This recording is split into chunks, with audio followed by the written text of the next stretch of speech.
Good evening. The meeting is now live and is being broadcast and recorded. Ladies and gentlemen, please welcome the Mayor of the Borough of Bracknell Forest, Councillor Janet Cochrane. Thank you. Good evening, everyone, and welcome to this special budget meeting of the Council. I'm waiving the requirement in the Council procedure rules requiring councillors to stand when addressing the meeting, so please remain seated. The meeting is being broadcast and recorded. If there are any technical issues, please bear with us. I now declare the meeting open. Agenda item 1, apologies for absence. I've received apologies from Councillor Welch and Councillor Jeffreys. Thank you. Do we have any other apologies? Please raise your hand and I will come to you in turn. Councillor Smith? Yeah, I have apologies from Councillor Tina Aberle. Thank you. Is there anyone joining us online, Deputy Mayor? I don't think so. No, Madam Mayor. Thank you.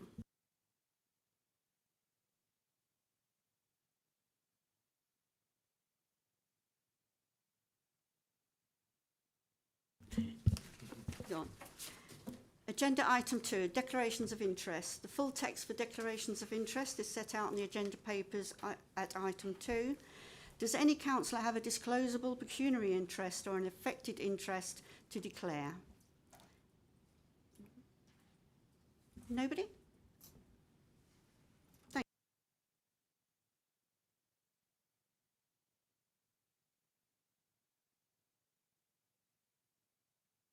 you. Agenda item 3 is the councillors' financial plans and revenue budgets for 2026 and 2027. Councillors should be reminded that in line with the Council budget procedure rules, any questions of clarification on the contents of the report should have been asked before the meeting, and that there is no provision for questions tonight before the budget speeches or during debate. The procedure will be as follows. The Cabinet Member for Finance, Economic Development and Regeneration will have 15 minutes to present the budget, and the finance spokesman for each opposition group will be invited to speak in order of the size of a political group for up to 10 minutes each. We will then debate the substantive motion as normal. Councillor Bidwell, would you like to come to the lectern to make your speech and move the recommendations, or stay seated? Can I just ask for a point of clarification? Yesterday in the Bracknell News, there was an item that alluded to questions and issues around a bus grant. Councillor Gilby shared with group leaders, this morning to suggest that work had been done. Can I ask, therefore... Excuse me, sorry, you've had a chance to ask the questions before the meeting, so can we leave that, please? Well, no, actually, I'm sorry, this is something that broke last night, which was an item. Councillor Gilby shared information with the group leaders. I'm just asking if that information has been shared with all members of the council, because it clears up some of the misunderstanding. It's not a negative question, but I didn't feel it was in my gift to share that information further, because I think you just sent it to group leaders, Councillor Gilby. So it's just knowing if we all know what that says. Councillor Gilby, can you answer that, please? Thank you, Councillor. I sent the message to group leaders and left it in the gift of group leaders to decide to what degree they wanted to share that message with their colleagues. For example, I know that the group leader of our group shared it with the rest of our colleagues. I obviously can't answer as to perhaps what you did with the message that you'd received. I generally, just in answer to that, I generally maintain, if an email I get to me, I generally maintain that confidentiality until such time as an email shared more widely, which is why I asked the question. Thank you. Thank you, Councillor Gilby. Right, Councillor Bidwell, would you like to come to the lectern to make your speech or remain seated? I'll go to the lectern, Madam Mayor. Thank you.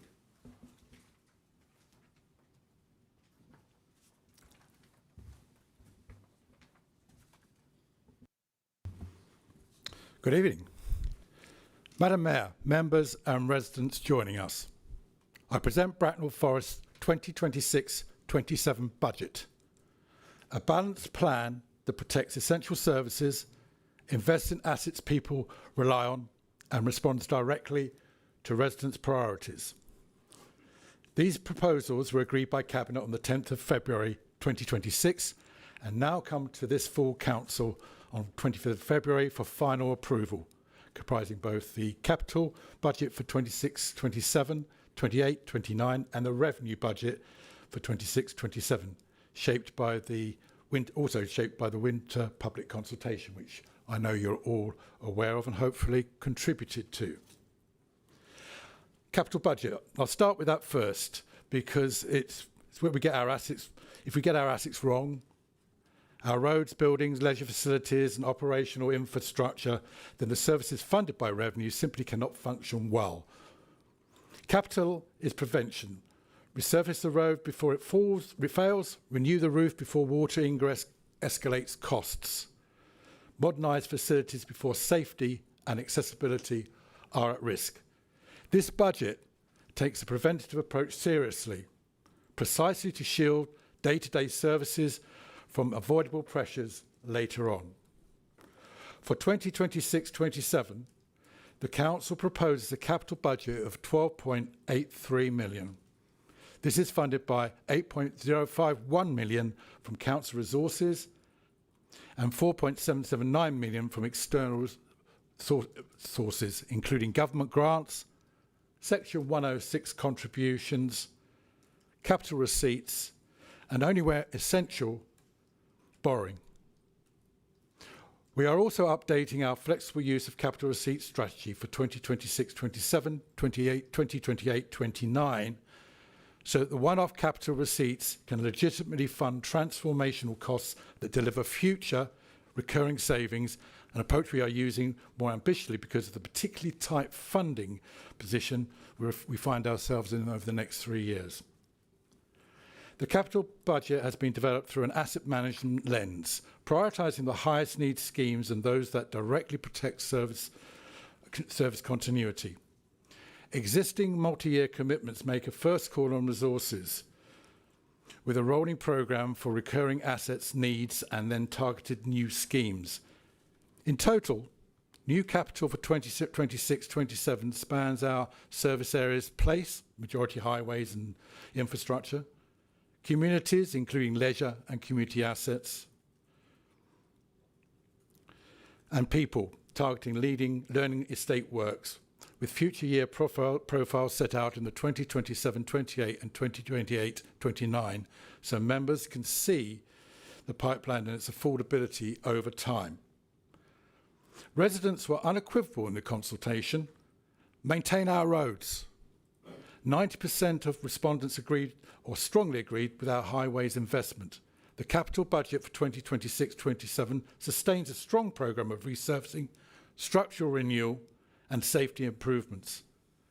We are candid about our new town inheritance. A large portion of highway assets were built around the same time and are reaching end of life together, just as inflation has squeezed buying power. By prioritising structural maintenance now, we prevent potholes tomorrow. We keep residents, businesses, buses and emergency services moving safely and reliably, and we avoid the higher cost of reactive repairs later.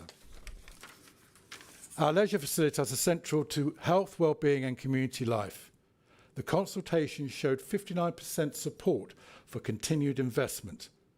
This budget delivers essential maintenance and improvements so buildings remain safe, accessible and resilient, ensuring residents have reliable places to be active, social and well. Across our property estate, we are allocating 1.5 million for priority maintenance, guided by 5-year rolling condition surveys and risk ratings. This addresses the most urgent work across commercial, leisure and corporate buildings and reduces the risk of downtime, health and safety issues or value loss. Alongside that, we are committing 300,000 to main council-owned estates, housing used for homelessness prevention, because safe, well-maintained accommodation is the foundation of stability for vulnerable households and avoids the much higher costs of emergency placements. Some urgent work is correctly classed as revenue, and we met from the revenue budget to avoid false economies. On schools capital, members will know the national funding for new places is very constrained. While 1.3 million was received in 2025-2026, No basic need grant is expected in 2026-27. We will therefore continue to prioritise planned maintenance guided by condition surveys and carefully manage risk across the learning estate, while recognising that non-school children's and learning buildings form part of the council-wide maintenance approach. This capital budget includes a £1 million Invest to Save allocation. Only projects with robust evidence payback will be funded schemes where the ongoing savings or income exceed financing costs. This is a disciplined way of turning capital into lower revenue costs for 2027-28 and 2028-29, helping us face the structural squeeze we know is coming. We will borrow only when necessary within our prudential indicators. While interest rate pressures have eased a little, PWLB rates remain relatively high, which is why we are tightly controlling debt. On current assumptions, the revenue impact of the 2026-27 capital borrowing is about 0.8086 million in 2026-27, rising to around 0.172 million per year from 2027-28, excluding MRP, of course. Alongside the budget, full council will consider the Treasury management strategy, MRP policy, and investment strategy to ensure affordability, prudence, and sustainability. I'd like to talk a bit about consultation. Our 6-week consultation ran from the 17th of December to the 27th of January, gave us a clear mandate to focus on highways, to keep leisure sites fit for purpose, and to prevent avoidable failure in council assets. We have aligned the capital budget to those public priorities while keeping a careful eye on external funding, capital receipts and borrowing so we don't overburden the revenue budget that keeps services running day to day. Turning now to revenue, we must acknowledge the national context. Under the government's Fair Funding Review, Bracknell Forest receives the lowest spending power increase of any English unitary authority with social care and education responsibilities, just $223,000 across the next 3 years. The settlement also changes the composition of grants, consolidating several streams into revenue support grant, introducing funding floors and transitional protection, and adjusting specific grants like the extended producer responsibility for packaging, i.e. waste. And we factored each of these into our final proposals. For 2026-27, we present a balanced net revenue budget of around £136.6 million, including an inflation provision of £5.09 million and a general contingency of £2.5 million.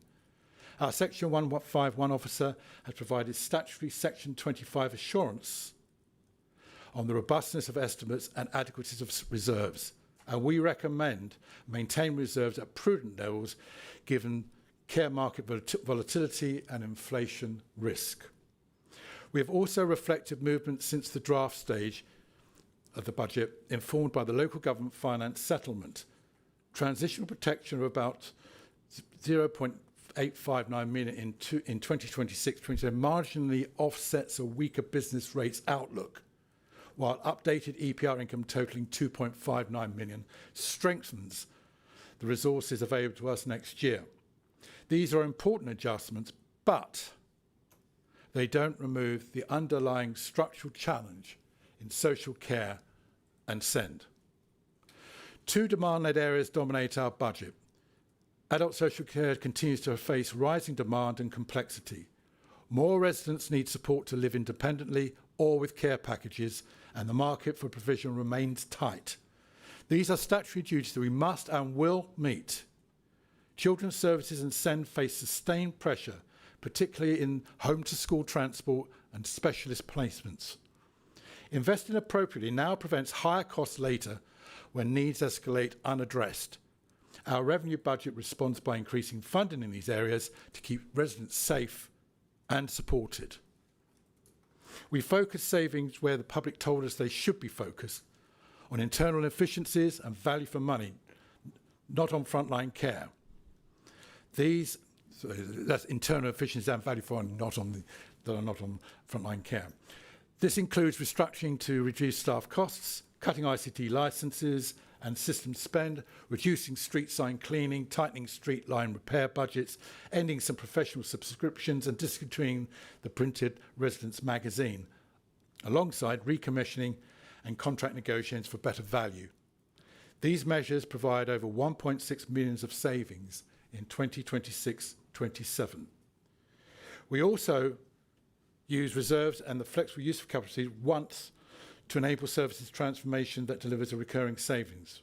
We are clear-eyed. These are finite tools, which is why the transformation they fund may reduce costs year after year. Council tax, I'd like to talk a bit about that. The budget includes a modest increase in council tax for 2026-27 for background forest services, aligned with the national assumptions embedded in the settlement. Government funding in the council reduces over the coming years, while demand for statutory services continues to rise.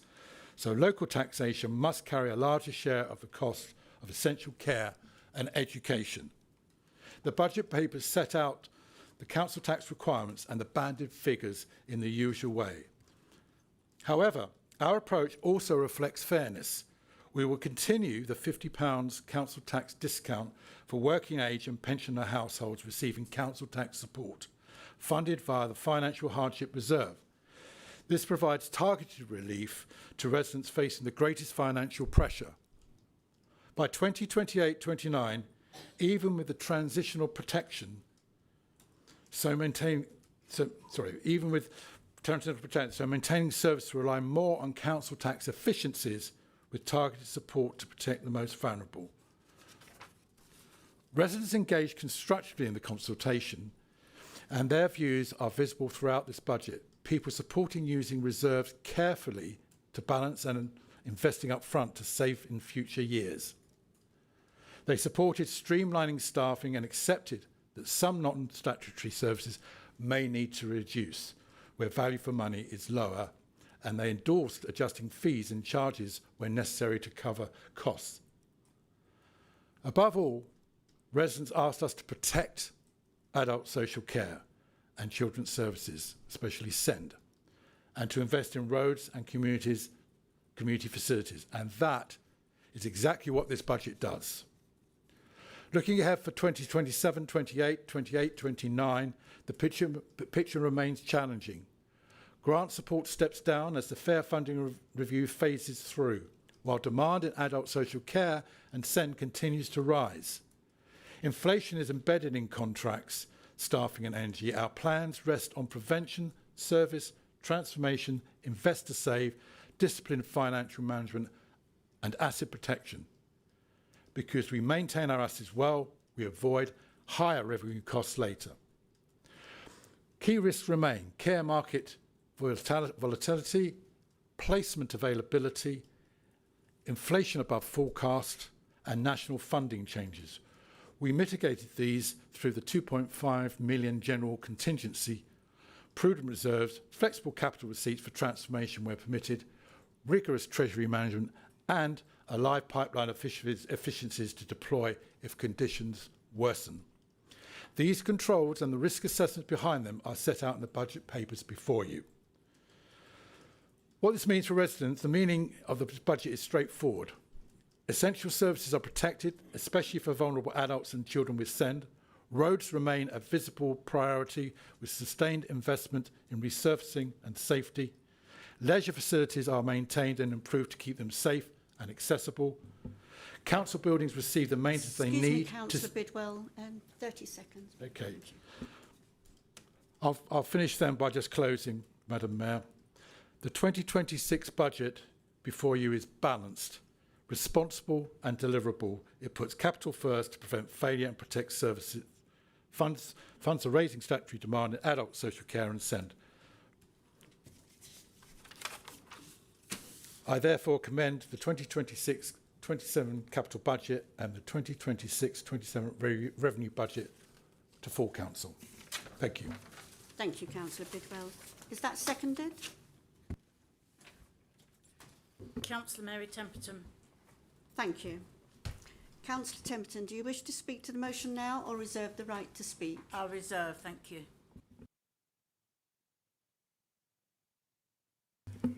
Sorry.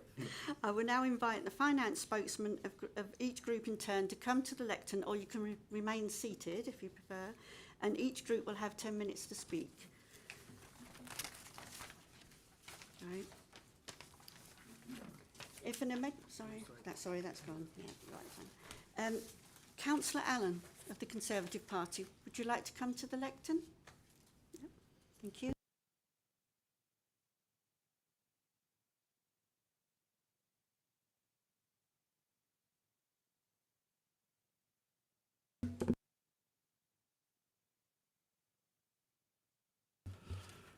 Well, good evening.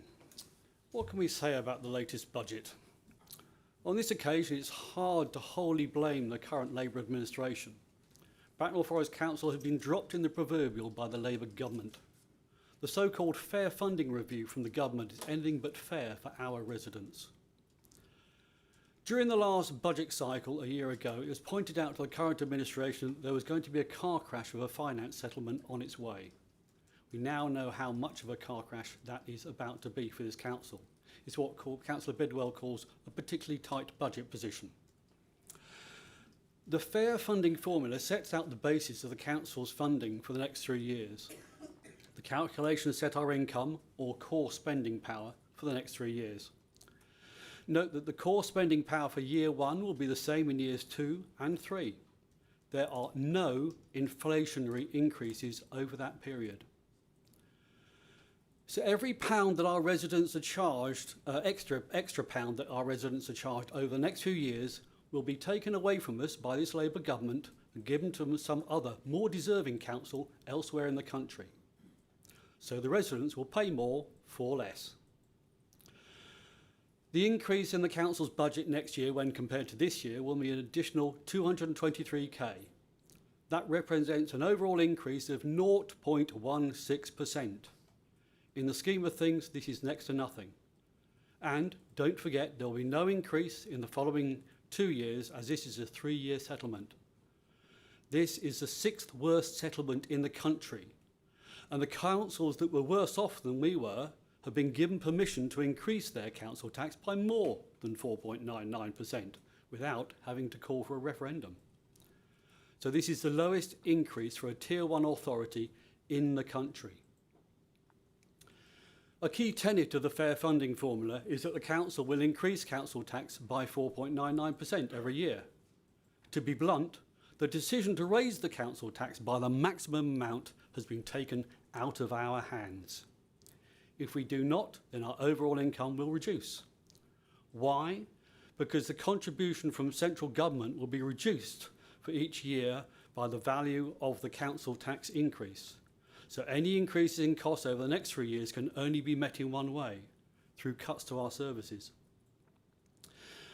Bracknell's Labour MP, Peter Swallow's response to the letter from the council leader, Mary Templeton, was, quite frankly, an insult.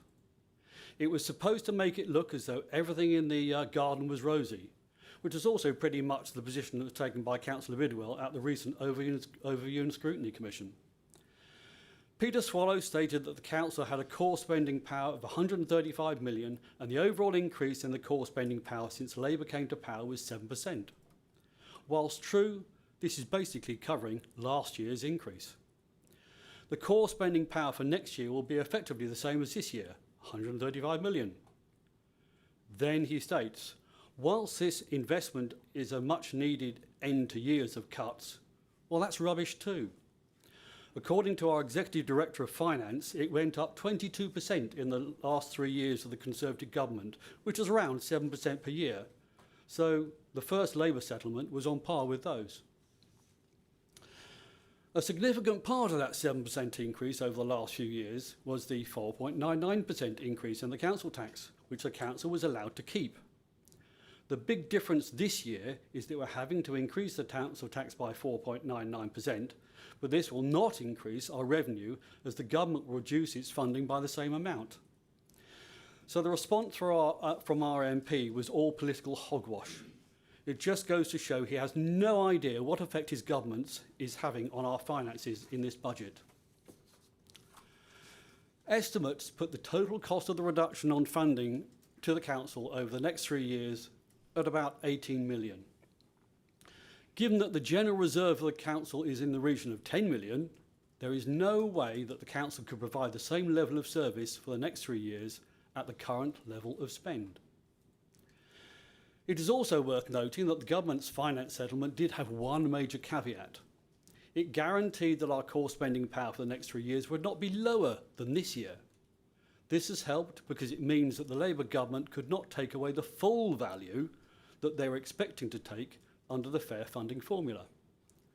This will benefit the council by 860k this year, 2.1 million in year 2, and just under 3 million in year 3.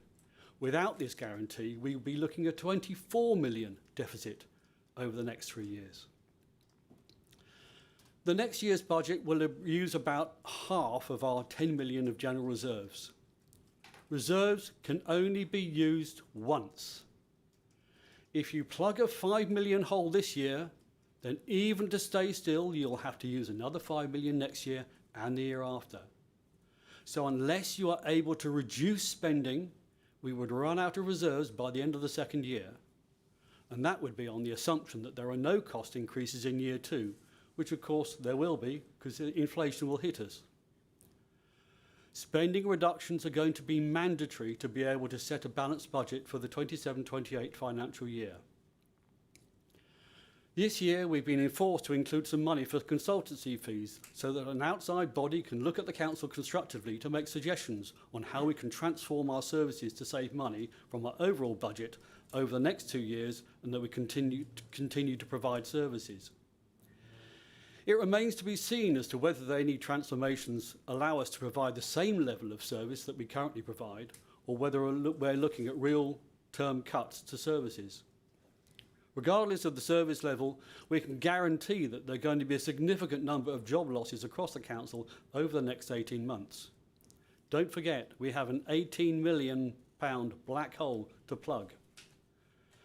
Note also that 10 years ago, we spent several years transforming our services to reduce costs while maintaining our frontline services for our residents. So we have transformed once. I'm not sure we can do the same again without making cuts. We note that the budgeted spend on the roads this year is less than the overall increase in total bill required to fix all the roads in the borough. This means that our roads will be deteriorating. We also think that not fixing streetlights going forwards is a false economy, which may also have a detrimental effect on crime in the borough as the lights start to fail. Again, this year there are some significant pressures across both adult and children's services. These pressures run into the millions and dwarf the additional revenue. Some of this has been offset by savings from other parts of the council, but this is the primary reason for the use of our reserves this year.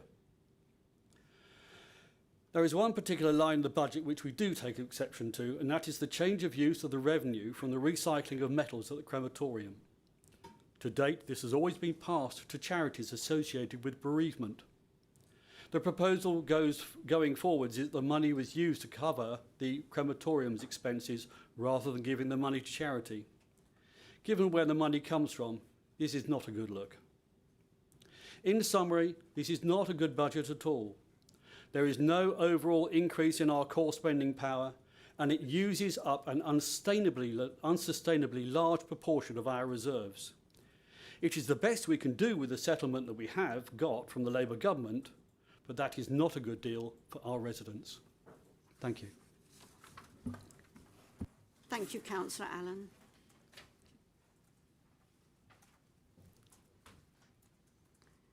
Councillor Forster of the Liberal Democrats, please.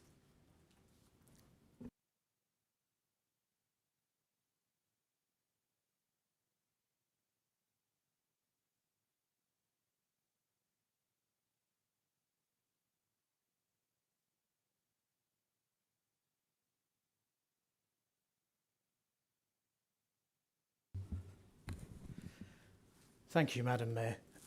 So tonight isn't about spreadsheets or line items or the quiet shuffle of paper across the desk. This budget defines who we are as a community and who we intend to be when the people of Bracknell Forest look to us for leadership. Now, a council budget isn't just numbers on a page. It's a moral document which profoundly impacts the lives and livelihoods of all of our residents. It speaks to the soul of what we value, what we protect, and what we refuse to abandon. And that responsibility, our responsibility, is enormous. We cannot pretend the situation is anything other than what it is. The government's misleadingly branded new fair funding deal could in fact not be far less fair to the residents of Bracknell Forest. The gap between the services we're required to provide and the funding we're left with to deliver them is testing credibility. Residents are being asked to pay more for services that are stretched thinner than ever. We no longer have a choice to avoid dipping into reserves that were intended for contingencies rather than business as usual. This budget is, though, prudent. It is careful. It's steady. It doesn't promise miracles, but deals with the world as it is. Supporting it is not an act of enthusiasm, but of responsibility, because to reject it would be to jeopardise the vital public services that hold our community together. The Liberal Democrat group will therefore be supporting the budget this evening. We see no alternative in the short term. But let's also speak plainly. Prudence is not a vision, caution is not a future, and survival does not equate to progress. We are on an unsustainable trajectory, and Bracknell Forest deserves more than just managed decline. Our residents deserve renewal. They deserve ambition. They deserve a plan that looks beyond the next 12 months and towards the next several decades. So whilst we support the budget, we also want to explain to residents what a Liberal Democrat administration would do differently. Ours is a vision that remembers Bracknell's history of innovation. A vision that says we don't have to accept the slow narrowing of our horizons, but bring hope for regeneration and renewal. A Liberal Democrat administration would protect the essential services that families rely on, but would also do something different, something braver. We would invest in the future. We would bring fresh, green investment into this borough, and we would confront the structural funding crisis that have been allowed to deepen. And we would do it with ideas that are bold, practical, and grounded in compassion and reality. So imagine this. The reversal of the continued hemorrhaging of high-tech businesses from our borough with a dedicated business development team to engage with industry, attracting green investment, high-quality jobs and other future-focused industries. Imagine a new SEND school built right here in our own borough, a school that meets children's needs while keeping them close to home. A school that ends the costly, disruptive practice of sending children miles away to expensive, out-of-borough private schools. And a school in Bracknell that pays for itself, not just in pounds saved, but in lives improved. Imagine a new children's home that keeps young people rooted in their community, near to existing families, friends and schools, while reducing our reliance on costly and often distant private foster placements. A home that offers stability, dignity and hope. Both of these initiatives, along with a raft of further spend-to-save projects, would be funded through short-term borrowing, rapidly paid off through ongoing savings, and all justified by a robust business case. And imagine new, social and genuinely affordable homes built to cutting-edge environmental standards. Homes that are warm, sustainable and within reach, reducing bills and admissions while strengthening our community, following the model pioneered by our Liberal Democrat colleagues in Eastleigh. Now, this isn't fantasy. This isn't wishful thinking. This is what can happen if we nurture both innovation and pragmatism. Unfortunately, these are not simple piecemeal measures that can be implemented through amendments to this current budget, but require a wholesale shift in strategy. We do therefore support this budget today, but also express our vision for how a Liberal Democrat-led council propose a more ambitious future. We recognise this is a journey the council has already started, with work beginning on our long-term transformation, a journey we wholeheartedly support and would seek to accelerate. Now, we believe in a Bracknell Forest that's inclusive, respectful and welcoming, and a place where people of every faith, ethnicity, gender, sexual orientation and disability are valued, and a place where no one is pushed to the margins. A place where diversity isn't a slogan, it's a strength. Now, Bracknell Forest is a wonderful place to live and work, and we should say that proudly, but we cannot continue to drift. So we're not offering cheap answers or peddling illusory promises, and we won't pretend that this transformation isn't easy. But what we do begin to set out this evening is a roadmap, ambitious yet realistic, to break the downward cycle and chart a new and more hopeful course, building a Bracknell Forest where people want to live and businesses thrive, and where the future is shaped not by neglect, but by the ambition that our residents deserve. We shall be supporting this budget tonight. Thank you. Thank you, Councillor Forster. Councillor Collins of the Green Party, please.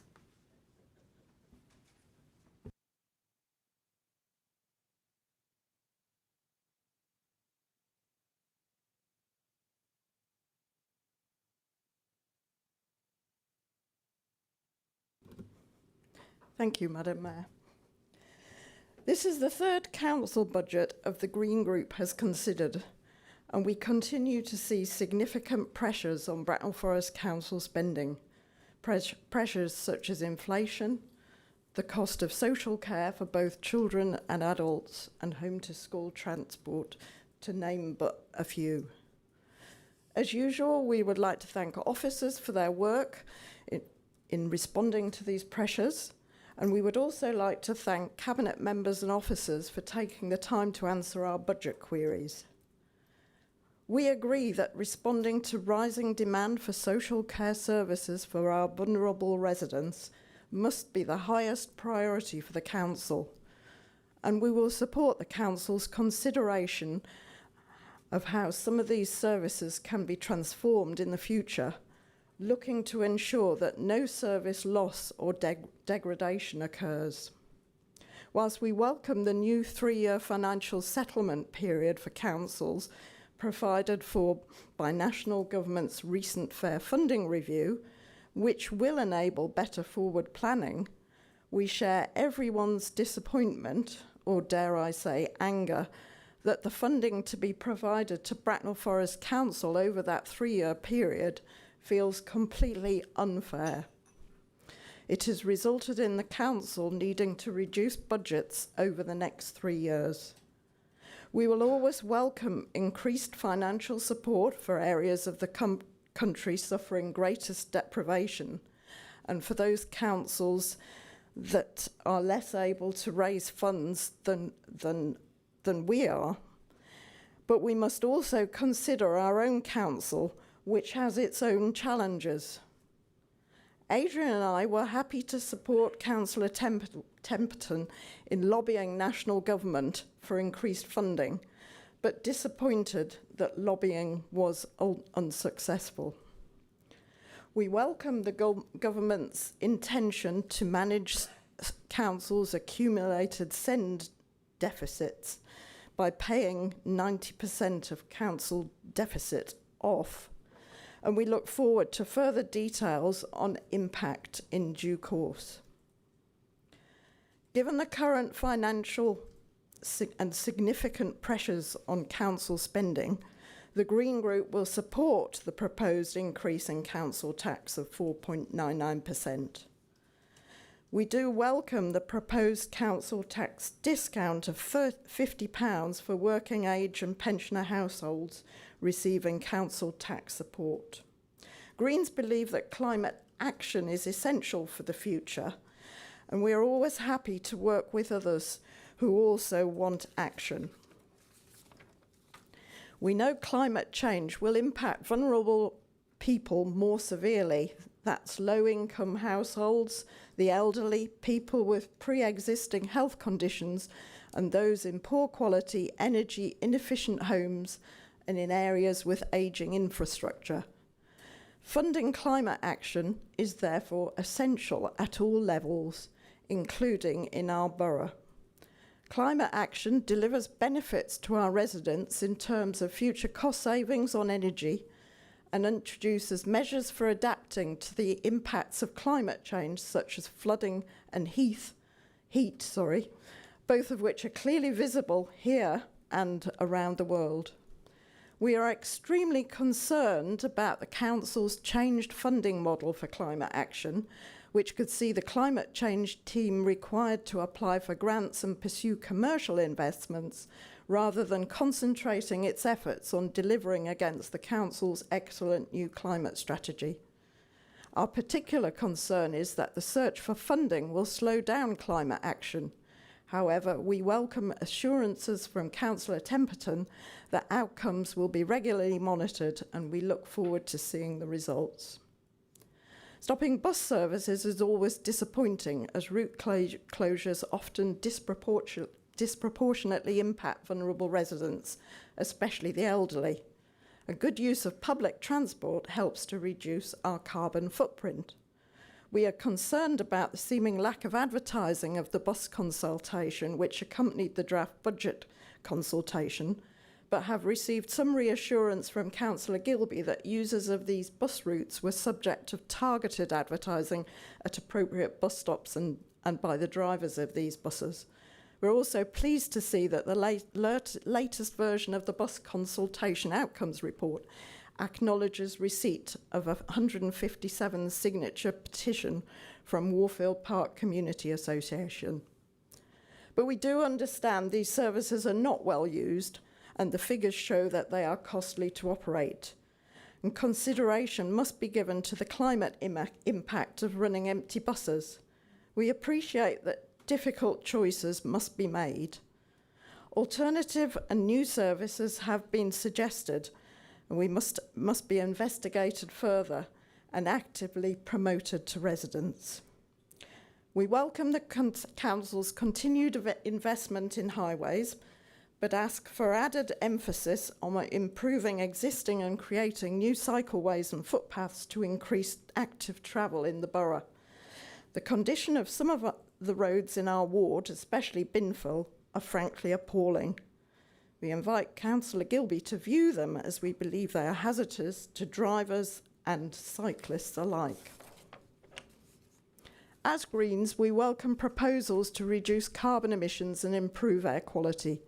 Therefore, we support the use of hydro-treated vegetable oil in the Council's waste vehicles.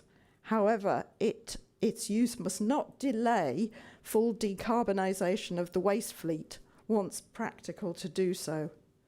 We have been assured the HVO supplier is accredited, and therefore the HVO we use will be ethically sourced. And we understand the Council can revert to the use of diesel if ethically sourced HVO is not available, at no additional cost. The introduction of curbside glass recycling is a statutory requirement of simpler recycling legislation, but we understand its introduction is unlikely to increase glass recycling greatly in the borough, as the current system of collection operates well. We therefore support the decision to delay starting the scheme and to achieve savings which can be better used elsewhere.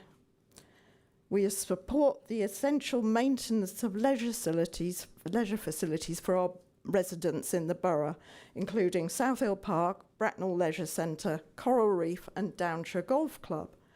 Too many leisure facilities have been lost from the borough in recent years, including the ice rink and Tenpin Bowling Alley.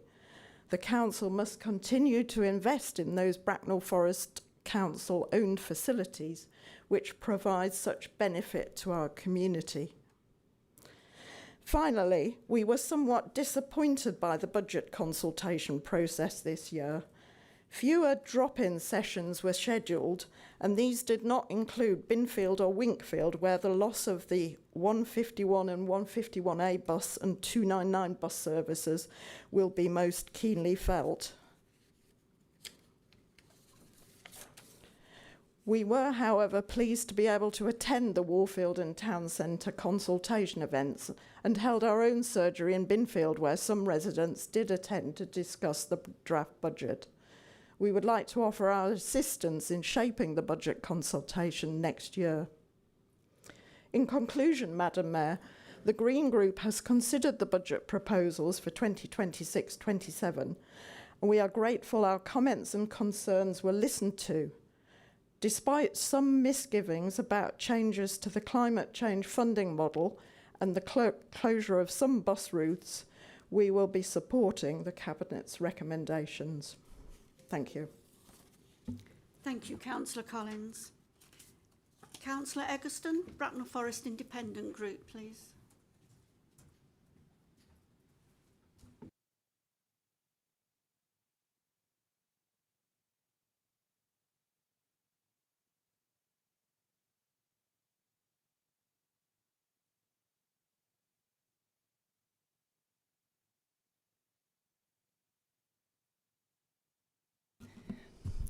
Thank you. Here is the response to the Bracknell Forest Independent Party on our first budget.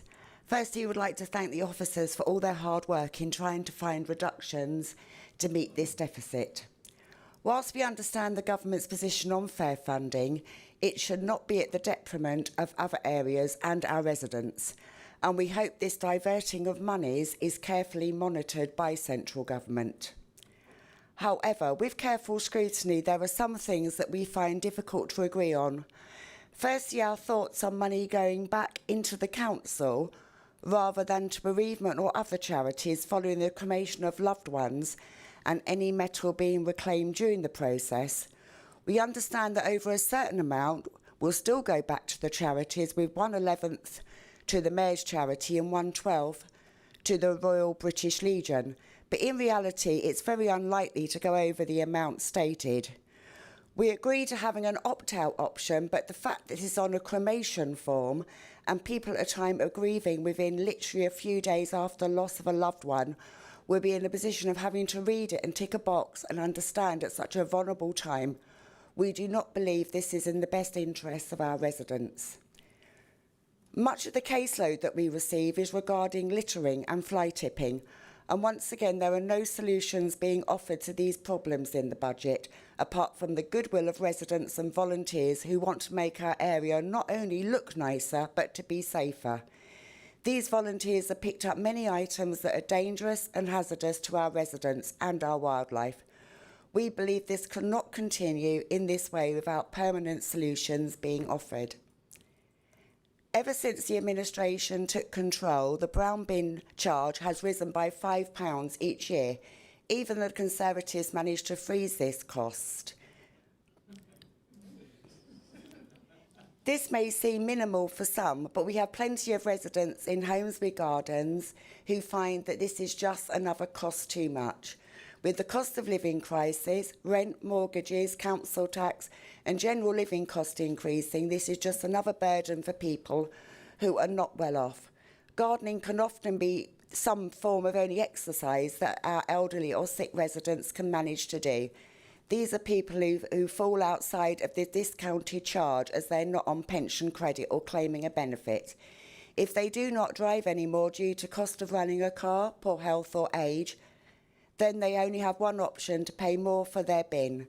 Garden is scientifically proven to be excellent for mental health, and we should be encouraging it rather than making it more difficult to afford.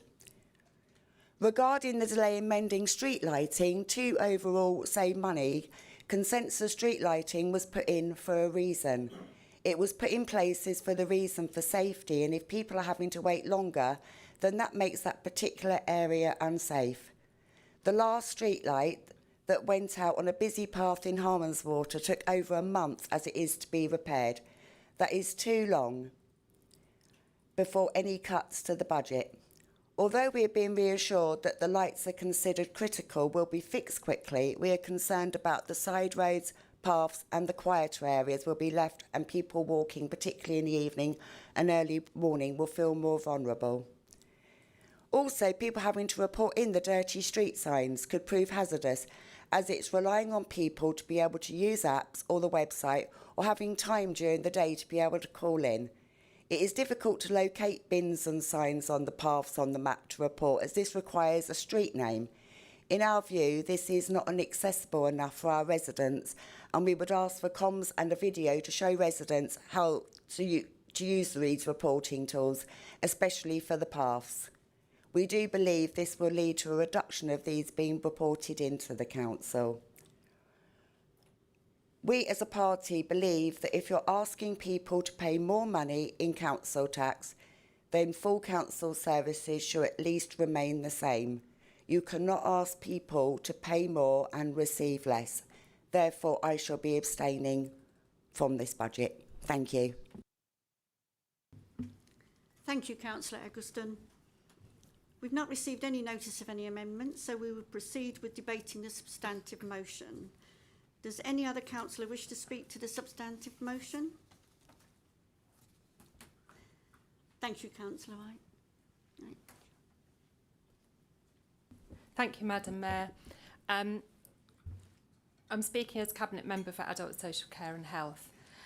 We're proud that Bracknell Forest ranks fourth in the International Longevity Centre's Index of the best places to be born, grow up and grow old. This means that many of our residents stay active and well into their 70s and 80s, with a wide range of local activities provided by the Council and voluntary organisations, helping people keep mobile, keep learning and stay connected. However, as Councillor Bidwell said, demand for support is rising year on year. We are seeing more residents living longer, often with complex health needs, dementia and long-term conditions. At the same time, younger adults with disabilities are rightly living longer, more independent lives, supported by high-quality services. These demographic changes are not temporary and they will continue to grow. Because of this, 38% of the council budget is spent on adult social care. In real terms, 39.6 million this year, rising to 40.5 million next year.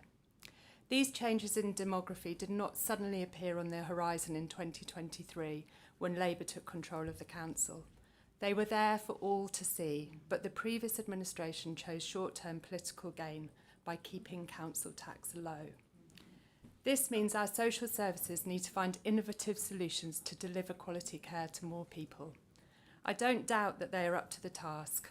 With good CQC inspection in 2024 and a concerted effort to work towards outstanding in the next one, we have a great team in place and we continue to provide excellent care with our partners.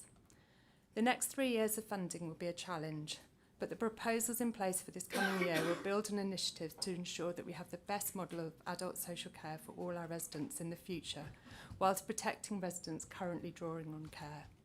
I'm pleased to support this budget and I thank Gráinne Siggins and her team in the People Directorate for their hard work and innovation. Thank you. Thank you, Councillor Wright. Councillor Verga, please.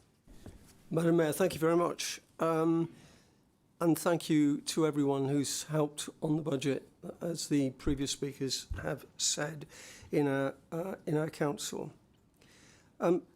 Obviously, in this council, we all recognise the problem of a shortage of money and the shortage of grants. But it is a matter of choices, Madam Mayor.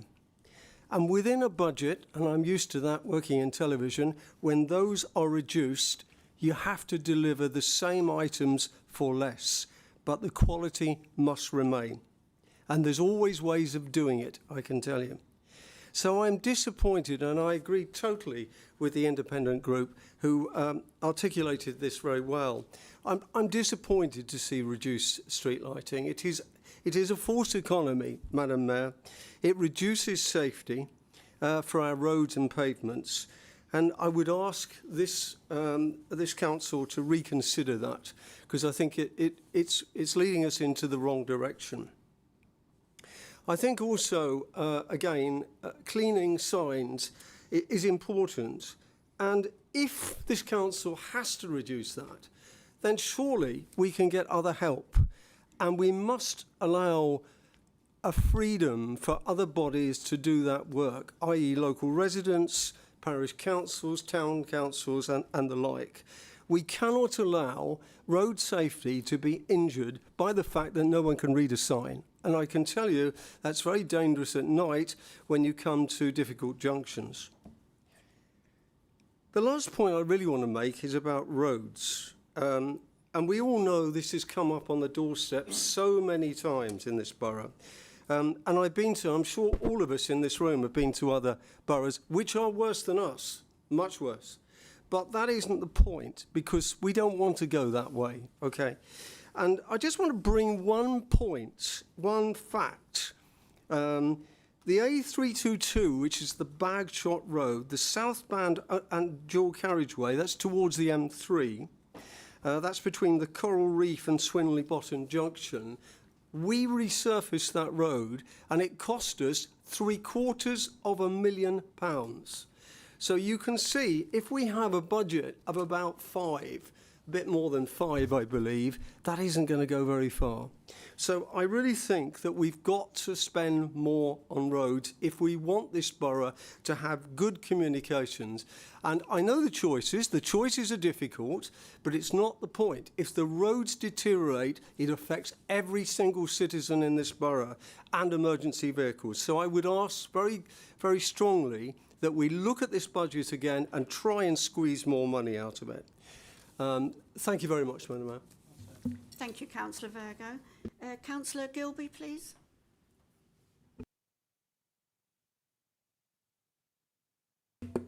Thank you, Madam Mayor. Members, I support the proposed revenue, capital and council tax budgetary recommendations. These are prudent and economically responsible steps in a difficult financial climate and continues to demonstrate Bracknell Forest Council's reputation for strong and effective management of public money. Focusing on my portfolio, I wish first to talk about the proposed removal of the 151/151A, 299 and 598 bus routes from circulation. As I outlined in my recent speech to Cabinet, I acknowledge the impact this will have on those who have come to rely on those services.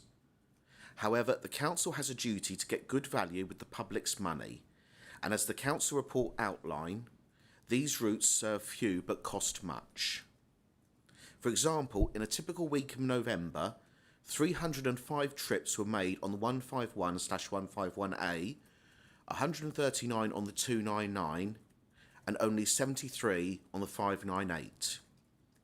These services exist only through subsidies provided by the Council, and weighing up the amount we spend against yearly patronage, each trip is costing the Council between £11 and £17 a go. This isn't sustainable. Nevertheless, understanding how much these routes matter to those who use them, I attempted to save these bus routes by asking our town and parish councils, as well as our neighbouring authorities, to enter into a financial partnership, providing their support to keep these bus routes going. Of those that responded, all declined, often with reference to their own attempts to navigate a difficult financial climate, and I do thank them for their consideration of my proposal. Indeed, I am grateful that some have expressed willingness to cooperate on alternative means of transport. For example, Bracknell Town Council's commitment to explore a grant to support groups like Keep Mobile to serve those areas affected. In that vein, I encourage all residents that may be affected to consider the use of alternative measures like Keep Mobile and the ARC's volunteer transport service. I also wish to acknowledge a petition from the Warfield Park Community Association. Although it was not received by Cabinet in time for its consideration, it has been explained in the documents before members today, who of course make the final decision.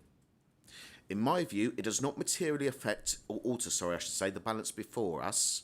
that whilst acknowledging the impact the removal of the bus routes will have on those that rely on them, we have a duty as a council to exercise prudent management of the public's money. I should also add that we have contacted the management of Warfield Park to offer advice on setting up a car share scheme to support the community. Furthermore, the petition proposed a route change of another bus service.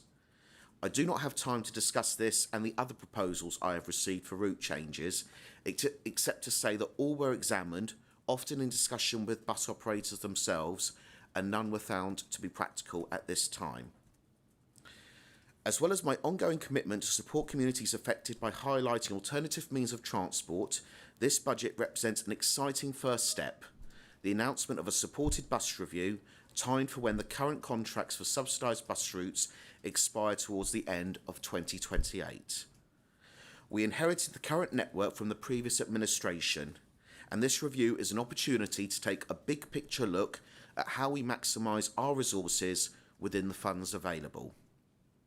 When this administration was elected, we promised transparency and real engagement with communities, and I look forward to working with our residents on this review should it be agreed tonight. Finally, on buses, I want to briefly touch on a report in the Bracknell News yesterday concerning an upcoming local authority bus grant. The council was made aware of the grant in December, with which comes a number of conditions. One of which is that base bus funding not be reduced after the 26-27 financial year begins on April 1st. A concern was raised at a recent meeting of bus operators that the budget before us would not meet those conditions. As Cabinet member, I conducted due diligence by asking officers to review and confirm. Senior officers reviewed the grant conditions and have confirmed that the budget before us is compliant.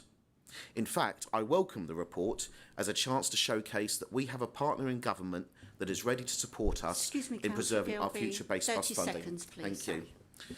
With what little time I have left, I want to highlight our record investment in highway maintenance. At this administration's first budget, an extra £5 million over 4 years was profiled for highway maintenance. We have kept to this commitment, and this year's allocation in the budget has been matched almost like for like by the government. I acknowledge potholes continue to be a problem for many, especially in this bad weather, but I'm proud to be part of an administration that's worked hard in partnership with government to steady the ship and to see on current trajectory a light at the end of the tunnel, if you'll pardon the pun. Madam Mayor, I support the recommendations before us. Thank you, Councillor Gilby. Councillor Bailey, please. Yes, thank you, Madam Mayor. In supporting this budget, I would like to make the following brief observations. Providing support for our most vulnerable children and young people and their families is an essential function of Bracknell Forest Council. There continues to be a high level of demand for advice and support for families at a time when they need it most. Supporting children and young people at a time when they might be at risk of harm and ensuring that the right support is offered and provided at the right time is a critical service. The demand for early help, youth services and the broad range of social care services has increased significantly over the past year, alongside the increase in demand for services and support for disabled children and their families. Bracknell Forest have continued to respond to the increase in demand for support, but as in all parts of the country, the cost of providing services, especially for those children and young people with the most complex needs, has seen a significant increase in unit cost. The increase in number of children with special educational needs and disabilities approaching transition into adulthood has also increased in both number and the level of need that requires support. The budget aims to meet the increase in unit cost and provide support that meets the needs of the children and young people approaching for support as cost efficiently as possible. The latest news on SEN resource provision is that BFC has submitted a detailed, evidence-based and costed paper to the Department for Education ahead of Friday's deadline. We were given the choice of taking £5.4 million to build additional special resource provision units in or alongside our mainstream schools, or else submit a detailed plan for the building of a new autism school. The evidence is overwhelming, and that is for a new school to be built. We now await the response from the Department for Education. Our MP, Peter Swallow, will continue to lobby government ministers for the earliest possible green light to proceed with pace. The good news also is that the government has discontinued the safety valve programme, which means 90% of the money, that's £23 million, set aside by BFC will be available to us for general use. That is very welcome news. It is too early to comment about the new SEN reforms white paper, which was published only this Monday. Early reactions suggest that this is a significant reform to deal with a system that is totally broken. The priority, quite properly, will be on the early and effective intervention to provide the best education for children with SEND, together with the reassurance to parent carers that the new system will no longer be a battlefield. There will be extensive consultations, and I will assure full updates are provided as and when there's more information. Thank you, Madam Mayor. Thank you, Councillor Bailey. Is there anyone else wish to speak? Councillor Barnard, please. Thank you very much, Madam Mayor. Well, I think tonight this is a really interesting debate because I have wondered at times whether we've actually been embedded in our community or sitting in our own little bubble in this council chamber. And I think I'd like to start first of all by saying a huge thanks and to recognise the enormous amount of excellent and amazing work that all our officers do in delivery. We've had validation of that recently with the outstanding Ofsted inspector, and it's great to see we maintain that, and also the ratings that we get in terms of our adult social care. But in thinking about this budget, I remember election slogans in 2024 when Peter Swallow, doing his rounds of Bracknell, in hustings and things, promised change for Bracknell Forest. Well, we all know in this council chamber now what that change looks like. Ineffective lobbying, leading us to actually receiving absolutely no additional money over the next 3 years, and the worst settlement. And I think, Councillor Bidwell, when you talk about a modest council tax rise, 4.99% is not modest, it's what the government expects us to do, and it's above inflation. And in answer to the question about holding council tax down before, we put the 4.99% every year, including the adult social care levy, so how can that be holding it down? But then I've listened with interest to the Liberal Democrats, you know, the sunlit utopian future of Bracknell Forest over the next 20 to 30 years.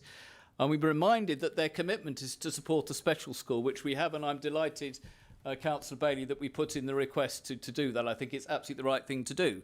But reminded how amazing the Liberal Democrats are in Eastleigh, maybe we should be equally concerned that the Liberal Democrats in Windsor and Maidenhead have chosen not to proceed with the special school and take the money instead. So let's just be a little bit careful when we talk about what other councils are doing, because everything's contextual. I seem to remember in this budget as well, and Councillor Gilby, you referenced it, you wrote to the parishes to ask them to actually potentially come up with money to support the bus services. It's important to note that the parish and town councils for years have been increasingly doing more and more things that the borough council can't do, and with the financial situation we find ourselves in, we've been concerned that that goes further. And one thing I'd like a clear commitment from tonight is, if the residents from Warfield Park can't get down to Warfield Library, that if the use of figures for that library doesn't go down, that's protected for the future. I think this budget is very, very difficult, because what I detected, Councillor Bidwell, in your speech and what you said at Overview and Scrutiny, the inference being that residents won't see a difference. I've not heard any of you on the front table refer to the potential of risk when you change a service delivery model. There is risk inherent when you seek to resize an organisation, when you seek to remodel it. There's risk. There's risk as you move towards a community-based model of service delivery. There is actually empirical changes to how people access services, with changes in opening times, with reduction in repairing streetlights. People are already complaining and concerned about the number of bins that go unemptied. We were thinking as a party of starting a bin of the month. The rate we're going with the information we're getting, it will be bin of the week that we want to show and share. These things matter. Inclusion, all these things are great and wonderful, but what our residents want us to do is to empty bins, fill potholes. Great, £5 million over the next few years, but sod's law is yours will be the car that ends up in the pothole that hasn't been fixed. And by the way, this winter has added to the numbers in almost as many as we've solved. So what I would say in all of this is, can we have that honesty? Can we recognise that we're entering a period of great risk in terms of our services? We've got staff that will be going through really difficult times over the years ahead. We need to support and get behind them. This is not a good budget for Bracknell Forest, but as has been said elsewhere, there are little or no alternatives. Oh, and one final thing. I wouldn't want the Greens to go unmentioned in this speech. Oh, dear me. Oh, dear me. that our climate change people are being asked to seek external grants and funding to enhance and support activity. That is the number one most important thing, bring money into this council. So come on guys, let's get real. This is really tough and difficult. This is a budget which seems to gloss over some of these things, suggests everything will be fine. It's going to be difficult, it's going to be a challenge. Forget the 20-year sunlit utopia of the future. Let's get through the next 12 months and hope our borough starts to look better than it does now, because this budget will certainly not guarantee that. And with a sense of complacency and indifference I've seen to some of these things on the front bench, I'm not surprised. Socialists like to control your lives. They don't like you to give you the freedom. And in this case, all I've heard tonight is how wonderful everything they're doing for you. What I want to see is a council that actually listens to its residents and does what it needs. 30 seconds, please. Thank you. Councillor Brown, please. After that, I think I should just I should just comment that actually all the Conservative budgets that I've been sat through in the last few years have equally been how wonderful it will all be. There's no difference. I'm sorry. However, there is a lot of concern, thank God, for the loss of the 299 bus and the others, but 299 bus is the only one that goes through Garth, which is part of my ward, and it really bothers me. However, and I know that it also affects areas of Warfield and Winkfield, as well as us in Bracknell. And it centres on the Tesco's GP surgery and Whitegrove Library, that are all very, very important, and they're all collected in a single little area and very easy for less able and elderly people to get to if they've got that bus. It's going to make life very, very difficult for some of them. But I am somewhat dismayed that the parish and town councils were unable to cooperate enough together to collect funds between them to keep something going, even if it's a reduced service, smaller buses. I don't know. I haven't got all the answers, but there are other ways of doing things. However, I am reminded and assured that there are voluntary organisations that help with these situations. As Councillor Gilby mentioned, Keep Mobile Community Transport it's a voluntary organisation for disabled people, and anyone over 70 is allowed to be a member for £1 a year. If they want to join Dial a Ride, they have to, I hope the numbers online are up to date, but it's £15 a year. So there will be buses for people to get, but it will cost them, well, it's not much a week, is it? £16 a year. But they offer all sorts of other things that are useful for group trips to regular meetings, for instance, and even day excursions to lovely places to go out to lunch and so on if you want to join that.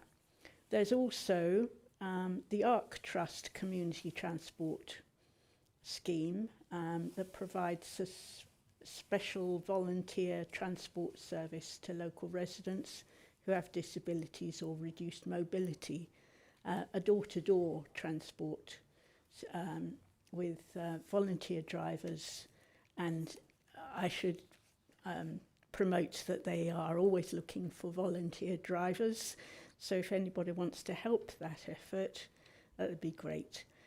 But there are ways to get to the hub in Warfield that is so valuable. So I'd encourage everybody to spread the word. There are ways and to help people to access those things. The information is on the council website, and of course on Google or whatever you use to search the internet.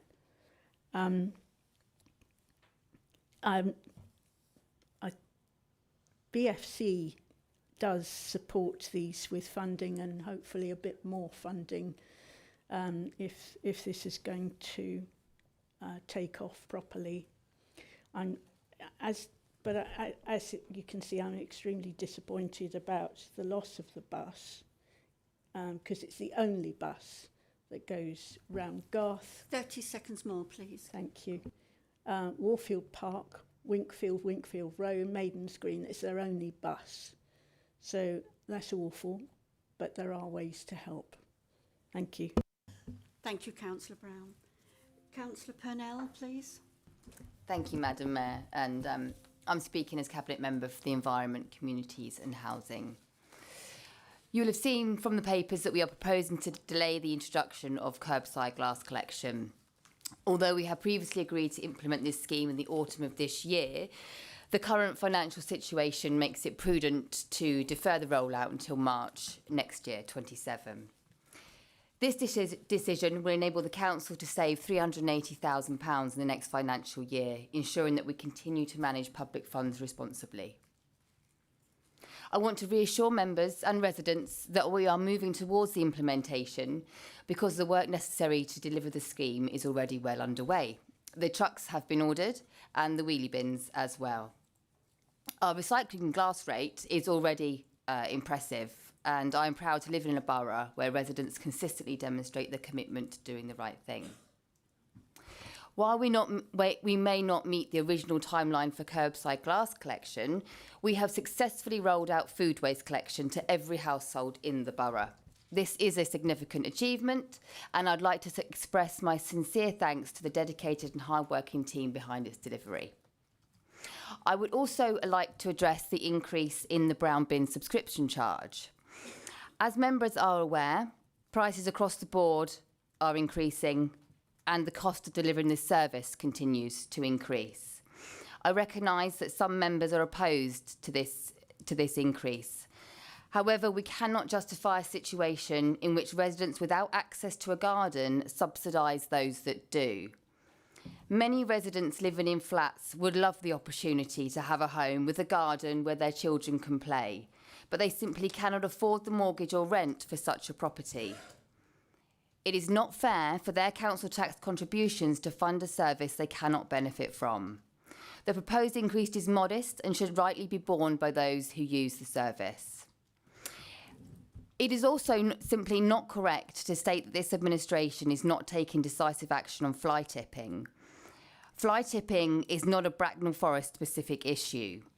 Across the Thames Valley and nationally, councils are seeing a rise in commercial and organised waste crime. These offenders are not local residents who cannot afford any charges. They are mobile commercial operators working across multiple counties. They are criminals. It is not normal household behaviour. In response to this, the council is using mobile and fixed CCTV. We are working with Thames Valley Police, applying for additional PCC funding for new equipment, and collaborating with neighbouring authorities where cross-border waste is involved. Likewise, with regards to littering, we have a strong team of Take Pride volunteers who work extremely hard and are proud of the work that they do to keep the borough clean. I would like all members to support this team by not constantly putting down the cleanliness of the borough. There are pockets of litter issues. Let's either get out there and keep them clean or report them to the team so that the litter pickers can go out. Regarding consultation, it was clear that residents did not support spending £40,000 on an independent resident survey. We have listened, and this proposal has been removed from the budget going forward. I want to mention the community strategy and emphasise what a positive step it is to work with our partners to invest in our local communities so they can become even stronger, more connected and cohesive. Importantly, this is not a council strategy, but a partnership one. The partners' contribution has shaped a genuinely collaborative vision for the future. This partnership matters because the real power of this strategy lies in collective action and making the best use of all our skills, experience and resources. Voluntary groups, voluntary services, residents and the council all working together. And residents themselves recognise the importance of this shift. 75% told us that they support investing in a new community-led delivery model. And this is how we build communities that thrive. I support this 30 budget. seconds, please, Councillor Purnell. Thank you, Madam Mayor. I support this budget and look forward to working with our partners in the years ahead. Thank you. Thank you, Councillor Purnell. Councillor McLean.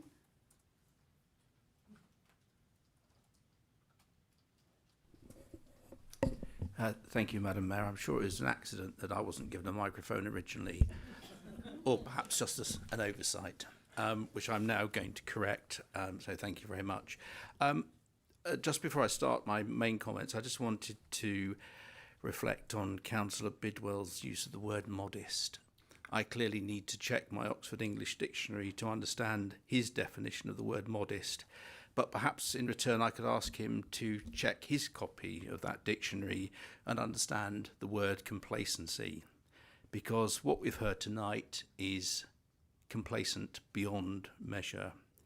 We have seen a Labour government take huge amounts of money, £18 million, away from Bracknell Forest during the course of this settlement, which will have a significant impact on our residents and on our staff.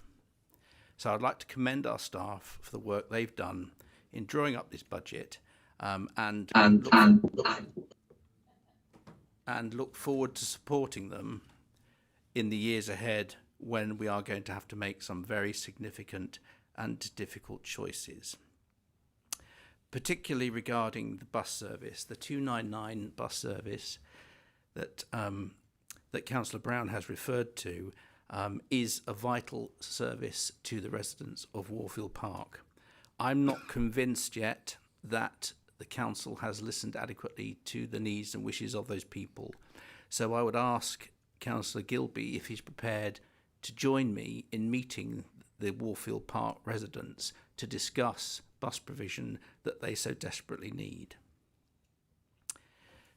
Councillor Brown's memory clearly has failed her, or she wasn't listening. I can't decide which it was, because there are a number of occasions, perhaps too many to contemplate, where over the course of my involvement with the Conservative administration of this council, many councillors, including those members of what was then called the executive, berated a Conservative government for the very poor financial settlement that this council received from them. What I have not heard tonight is a single member of the Labour Party, a single member of the Liberal Democrats, nor a single member of the Greens have the courage to call out what is the elephant in the room. That is the fact that the government that you campaigned to elect in the Labour Party is the government that is taking £18 million away from the residents of Bracknell Forest. You need to own that. And one of my jobs between now and May 2027 is to make sure every resident remembers that the people you put in to central government are the people that have taken the money away from Bracknell Forest. Own it. And to some degree, it's rather fitting that as we come towards the fag end of this council, this Labour administration, the lights will be going out in Bracknell Forest, and that is down to you. Now, I'm not going to vote against this budget because, as Councillor Allen has said, it's quite clear the room for manoeuvre was almost impossible. So I'm going to abstain. And before any single member of this council starts saying, well, you've got to support it, abstaining, that's the weak way out, that's not the answer. I would simply look at Mary Temperton and I would remind her and the Labour councillors who were here when the Conservatives ran this council that year on year on year on year, at the same time they were asking us to spend the reserves that you need now, they were also voting to abstain on the budget. So let's be clear, this is an issue of principle, and I cannot vote against the budget because it's the best offer we've got at the moment, but I will not support it. Thank you. Thank you, Councillor McLean. Councillor Smith, did you want to speak? No. Anybody else wish to speak, please? Councillor Frost. Thank you, Madam Mayor. I'm happy to offer myself as somebody calling out the fair funding review. It's not good for Bracknell Forest and sets us in a difficult position. But I would like to push back on the comments made about the suggested complacency of the Cabinet. I've seen nothing but incredibly hard work, both from the Cabinet portfolio holders in what is a difficult situation and the officers who helped keep Bracknell Forest running. And I would also like to push back slightly and suggest that it is Councillor McLean that is suffering from some amnesia as opposed to those he would accuse. And to place the budget into a wider context, Bracknell Forest is far from alone in facing acute financial pressures. This year, 119 out of 153 top-tier authorities are proposing the maximum 4.9% council tax increase. It's not a situation that anybody wants to see, but in order to maintain the important statutory services for which we're responsible, it is something that must happen. And why does this happen? Local government in this country has incredibly limited revenue-raising powers. Only about 5% of tax is collected locally here, as opposed to, say, in Canada, where it's about half. Hence the need to draw on reserves. And I would feel uncomfortable not using reserves in a situation where it is needed to keep statutory services going. At the same time as having incredibly limited revenue-raising powers, local authorities are responsible for some of the most vital services that get carried out in this country, including children's social services, adult social care. And even as somebody without children of my own at this time, I'm more than happy to do my bit in sustaining these services through the council tax receipts. The opposition responses, especially the one from the main opposition group, places a lot of emphasis on the fair funding review, and it is poor for us in Bracknell Forest. But this is an issue that's been culminating since 2010. Since 2010, core funding per person has fallen by an average of 26% in real terms. This has only been partially offset by higher council tax receipts. Central government grant funding has been cut since 2010 by 40% in real terms.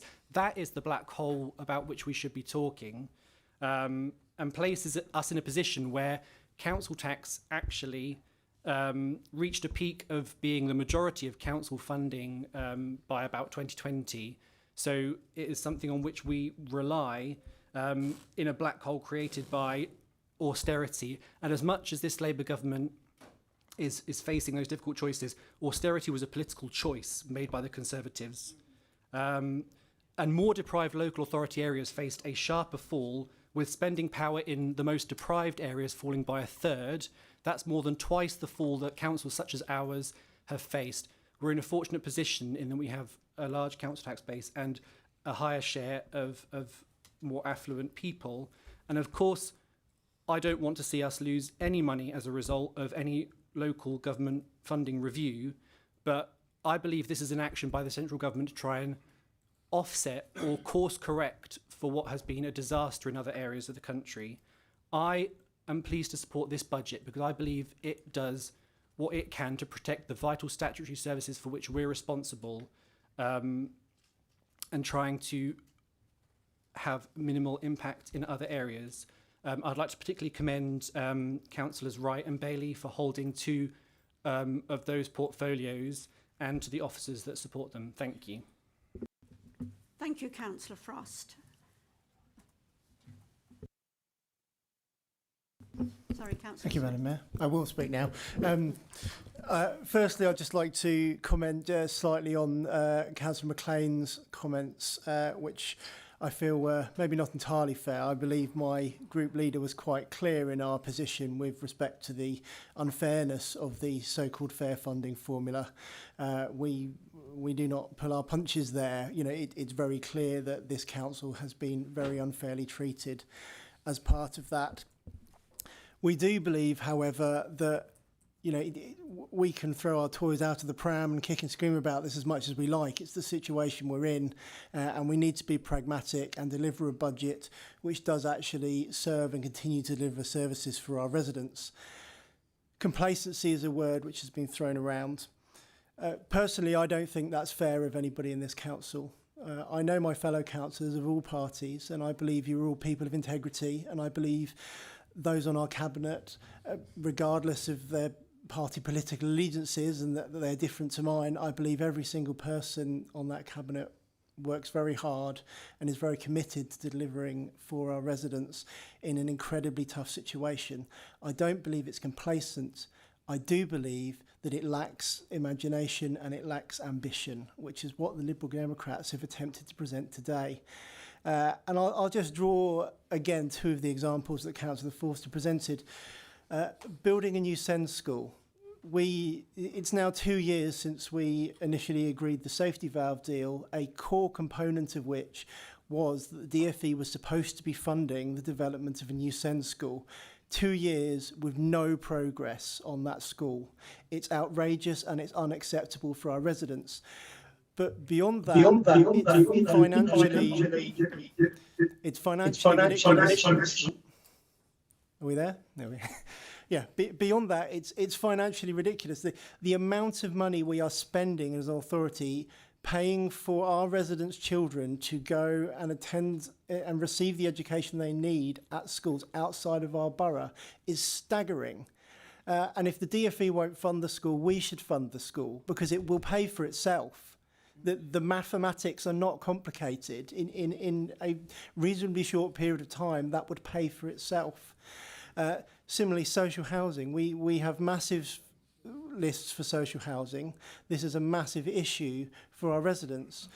We have a fantastic scheme which the ONS Commission have already been investigating, pioneered by Eastleigh Council to deliver social housing.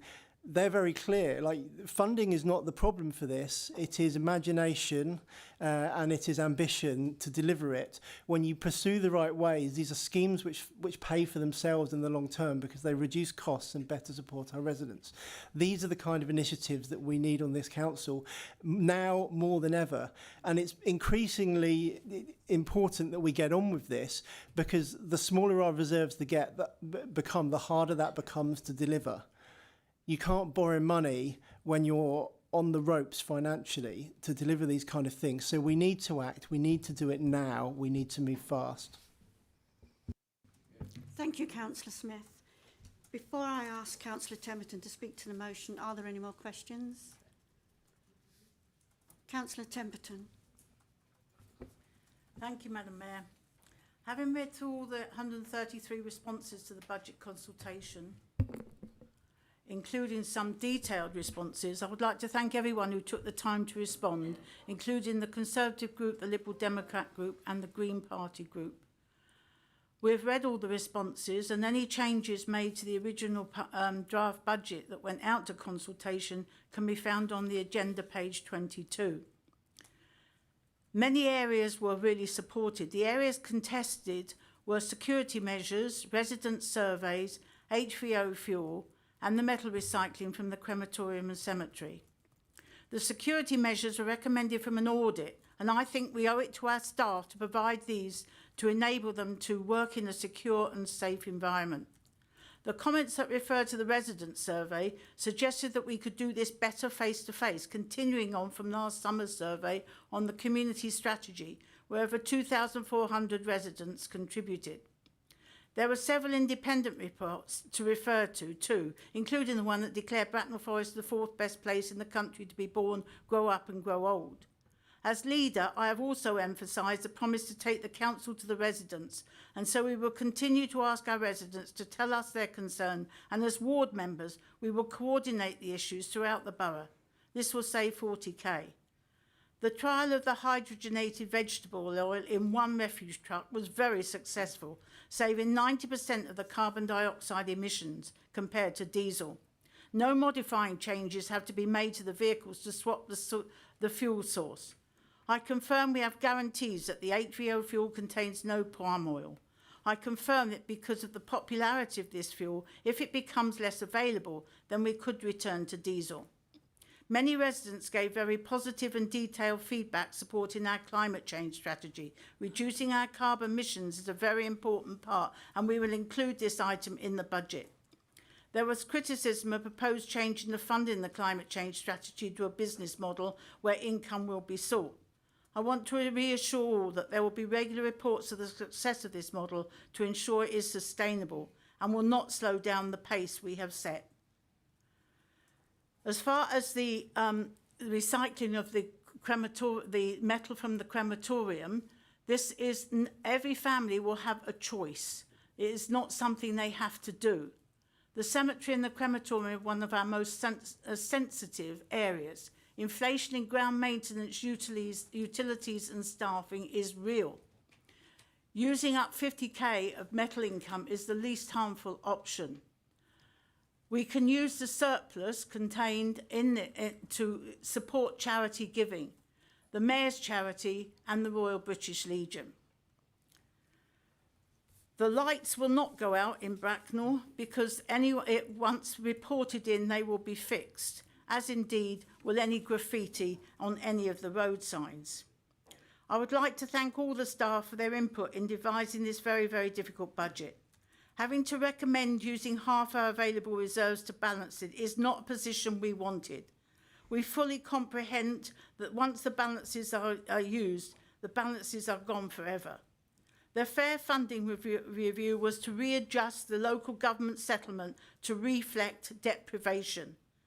Bracknell Forest is one of the least deprived areas in the country, but we still have need and are responsible for supporting all those needing adult and children's social care, our largest area of expenditure by far. I would like to remind that following the fair funding review, I wrote a letter to the Minister asking for a 4% base funding increase to enable us to cover the ever-rising cost of adult and children's social care. This letter was signed by the leaders of all the political groups. Our settlement did not respond to this request. I was extremely disappointed. It is clear that the flatlining of the 3-year settlement means we have to do things differently. Just 30 seconds. We are not complacent, hence the need to employ a transformation partner to inform the changes needed and indeed to make sure that we have an ambitious future. I will support all the recommendations. Thank you, Councillor Temperton. Now, to sum up, a recorded vote is required on this item. Oh, sorry, do beg your pardon. Mr. Bid. Would the Cabinet Member, Councillor Bidwell, like to sum up, please? Yes, Mayor, I'll be briefer than I was earlier, because clearly some of the things I said didn't resonate with the opposition. This year's budget process has been unlike any we've faced before. For the first time in a decade, we've had to steer our finances with a fixed 3-year grant settlement from the UK government that falls well short of the level our residents need and deserve. That constraint, combined with fundamental changes to business rates, has forced Bracknell Forest Council to plan further ahead, take earlier decisions and confront structural pressures sooner than in previous cycles. When we compare our position with other unitary authorities, the contrast is stark. We face the lowest spending power growth, leaving us with tougher choices despite delivering service efficiently and responsibly. That makes the balanced budget before members tonight not just prudent, but a significant achievement. I want to place on record my sincere thanks to our officers. In exceptionally difficult circumstances, they have worked with professionalism, creativity and determination to produce a robust and deliverable plan that protects vital services and supports our most vulnerable residents. It is now our responsibility as members to match that commitment, recognise the realities we face and continue pressing nationally for a fairer settlement. I'd also like to add a thanks to the councillors in the chamber for the contribution to the debate. Very interesting. I thought I mentioned risk a number of times, and Councillor Smith, I don't think you have remembered the developments of affordable housing that we've completed and are in progress of completing Market Street and the plans for the Southern Gateway. It is inevitable that some detailed points have been raised around specific options and issues, which is a health. It is inevitable that some detailed points that have been raised around specific options and issues, which are disagreeable. But that is what democracy is all about. We will not always agree on everything, but I hope this chamber will join the administration and continue to press nationally for a fairer settlement for Bracknell Forest in the coming years. I would finally also like to add that one of the most contentious issues raised in the chamber tonight was about the buses, and I can assure you, knowing my colleague to the left of me very well, that he'd be willing to meet any place, any time to discuss those things. Thank you, Madam Mayor. Thank you, Councillor Bidwell. A recorded vote is required on this item and the recommendations are set out on pages as tabled. Will you please switch on your microphone and state either for, against or abstain when the clerk calls your name? Thank you, Madam Mayor. Councillor Allen. Abstain. Councillor Bailey. For. Councillor Barnard. Abstain. Councillor Bidwell. For. Councillor Brown. For. Councillor Cochrane. For. Councillor Collins. For. Councillor Christophe Ebele. For. Councillor T. Ebele's not here. Councillor Eggleston. Abstain. Councillor Mike Forster. For. Councillor Sophie Forster. For. Councillor Frewer. For. Councillor Frost. For. Councillor Gore. Abstain. Councillor Gilby. For. Councillor Hafferty. For. Councillor Harrison. Abstain. Councillor Hayes. Abstain. Councillor Karim. For. Councillor Mackenzie Boyle. Abstain. Councillor McLean.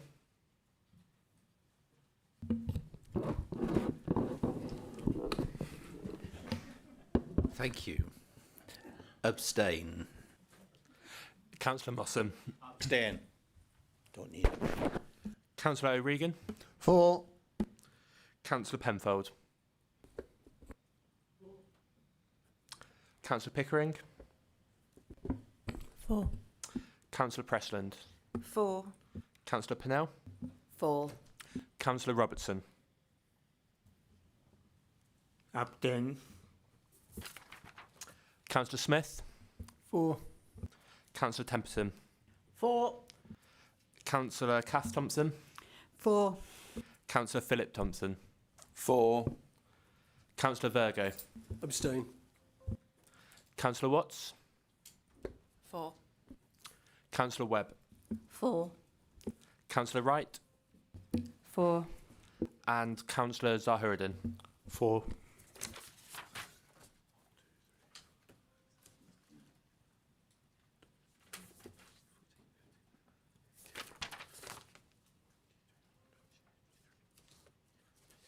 I believe that's 26 for, Madam Mayor.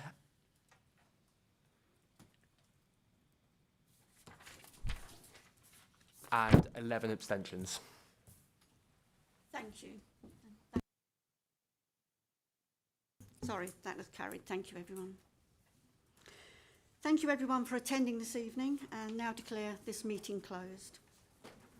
Could everyone remain quiet and seated, and can the Democratic Services Officer confirm when the live broadcast has ended?